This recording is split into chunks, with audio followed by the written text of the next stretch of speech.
So, hello everyone, I welcome you all to this lecture. In this lecture, we are going to discuss few important things about the system and the operating system services. So, in this lecture, first we are going to talk about the layered structure of a computer system. So, when we say a computer system is there, a system is comprises of some of the, you can say, components, or you can say layers. System is having very first layer, which we have discussed in the previous lecture, that is the hardware. So every computer system has hardware layer.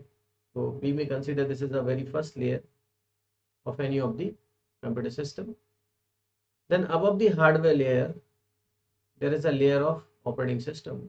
So operating system is a, you can say, system software which provide a level of abstraction, so that the upper layer or upper levels will not be directly dealing with the hardware, or this should not be having any necessity to deal with hardware directly. There is a kind of abstraction.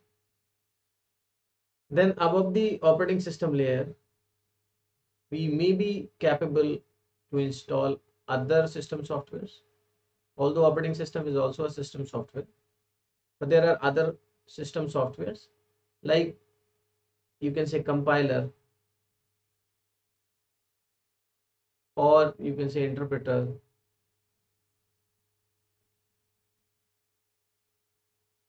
or for that matter you can say shell, etc. So there are different types of system softwares also. For them, operating system provide support so that these softwares can be installed. Similarly, operating system also provide the support to application level softwares also, like application level software like web browser,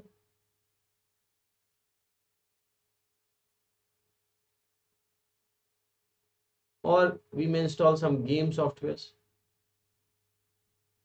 or there may be some other application software like text editors or some other software also can be installed. Now there is one more layer which we consider users. Users generally we consider as human beings. So humans, they operate the machine, but a user can be a software also, or you can say it is a machine. So a machine, or you can say a computer, can also be a user. So let's say if I prepare a bot, a software which try to interact with the machine, so that software try to get the access of a machine as a user only. So if that software gets the access of the shell of another system, that software will be, we can treat as a user for the system, right? So these are the layer. This we consider as a very lowermost layer. Then we have some of the upper level layer, and then the top level layer is the user. So primarily we consider the level of the layers. So this may consider the very first level, the second level, the third level, and so on. So there are multiple layers, and every layer is creating some kind of abstraction, right? So irrelevant information will not be available to the upper level in the system. Now if there is a layered view, we are looking at the system, there are different layers. At every layer there are different expectations in terms of services of an operating system. So let's look at the different expectations in terms of services. So there are different OS services which we have discussed in the previous lecture also. Now in this lecture I am elaborating further these services which are expected at different levels. So if I consider the very top level, that is user level. If I am the user or you are the user, we expect that we should be capable enough to install the softwares, or we can execute our program, or we can develop our program. So that is one of the prime expected role of operating system for me as a user. Now I also expect my operating system should deal with some of the errors.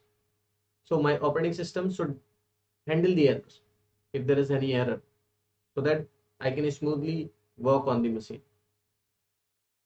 Then as a user, I should be having the access of input output devices. So operating system should provide me a kind of abstraction or layer or support, so that if I want to access my keyboard, or I want to print something on the screen, or I want to print something on my printer or a number of devices, I can smoothly, easily should be able to do that. So this is my expectation from the OS as a user. And then I also want that, let's say on my machine, there are multiple users. So I'm having one account, or let's say you are having an account and your brother or sisters are also having account, user account on the system. Now different users may have different resources in terms of files, or you can say the hardware like printer or a number of things like memory. There has to be some control on the access of the resources, and that should be taken care by the operating system. So if there are multiple files, then operating system should be in the position to provide controlled access to different users on different files or resources. I hope you are getting this. So now let's look at the next level expectation from the OS. The next level we talk about the system level. So let's say I am the system now. Earlier I was acting as a user. If I am the system, what system expects from the operating? So system or any system service expects something like handling. If I want to initiate a new service, then how my operating system provide me the support to initiate new service, right? So let's say I take the example of any of the company, let's say IT company. I'm working as an employee, I'm a manager, right? So in a company, there is HR department. I'm dealing with technical development department. There are different departments, quality assurance and so on. But if I hire a new employee, how my system supports that, how my system adapt, or you can say onboard the new joinee. That is I'm expecting as a system. I'm also the part of system because I'm the manager in that IT company, right? So that is one of the prime expected service from the OS to deal with the new services. Then handling the hardware updates. In case hardware gets updated, the OS must be capable enough to deal with it. So let's say RAM has been modified. Earlier I was using 4 GB RAM and I have upgraded the RAM, now it is 8 GB. How my system adapt that? That is one of the expected service from the operating system. Then dealing with the resource related issues. So in case my any of the resource in terms of hardware or maybe some software, if there is any issue, then my OS need to be dealing with that. That is also as a system I'm expecting from OS, right? And then controls the user and hardware operations. So my operating system should be controlling the user operations and hardware operations. So if we are disabling the interrupt or any of the system service want to disable the interrupt, because there are multiple system services also. So this expectation I am having from the operating system as a system service, or you can say system process, right? So system level there are, or you can say kernel level processes, there are multiple, need not to be single kernel level process, there may be multiple kernel level process. Okay, now what is kernel? When I'm saying kernel, if you are new to the operating system, kernel is the core part or heart of the operating system or brain of the operating system. Okay, so later on we will discuss kernel in detail, and there are different types also.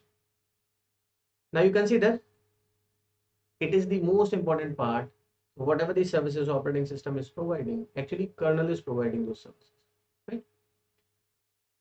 So there has to be controlled access, or you can say controls the user and hardware operations also.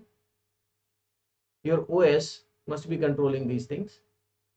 Then only different system services can smoothly function in the operating system environment. Now the next level is hardware level. That is the lowest level in the system. So at hardware level, hardware is also expecting something from the operating system, which is the upper level layer of the hardware.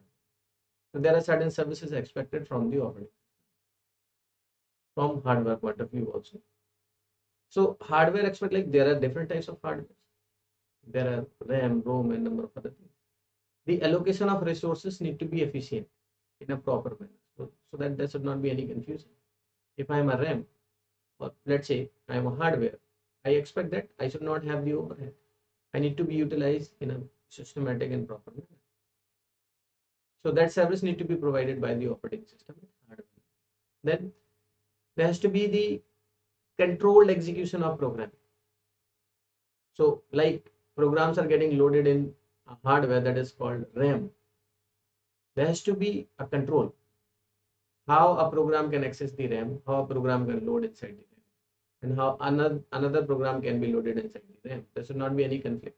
That should be taken care by the operating system at hardware level. Then operating system should also control the operations on I/O, like keyboard and mouse and other input-output devices there. So hardware also expect the control access on I/O. So it should not be like that. Operating system will allowing a number of users because it is multi-user operating system. But later on, system is not able to handling which user, which service is operating on which I/O. Right? I hope you get it. Then protection of the resources. This is the very important aspect of operating system. It should provide the protection at resource level. The meaning of protection is there should not be any conflict in terms of access of the resource in between the different processes, the users. Okay. Let's say when we buy a plot, we do the registry process. We pay some of the charge to the government, and we have a registry on our name. That is one of the, you can say, a kind of protection mechanism, which allows us or which maintain that the resource allocation is proper. There should not be any conflict. If anybody else start claiming my plot, which I have bought, I have a registry. So there is a mechanism to resolve the conflict. That is expected in the OS at I/O level. Then protection of resources, so that we have discussed. Monitor the data also. So the devices are expected that the manipulation which is happening, like device or hardware, I will say, let's say RAM or ROM or any other, if data manipulation is happening, the proper monitoring is expected from the operating system. So I hope the operating system services and the layered view you are able to understand. Okay, so this is sufficient for this lecture. I'll see you in the next class. Thank you everyone for connecting.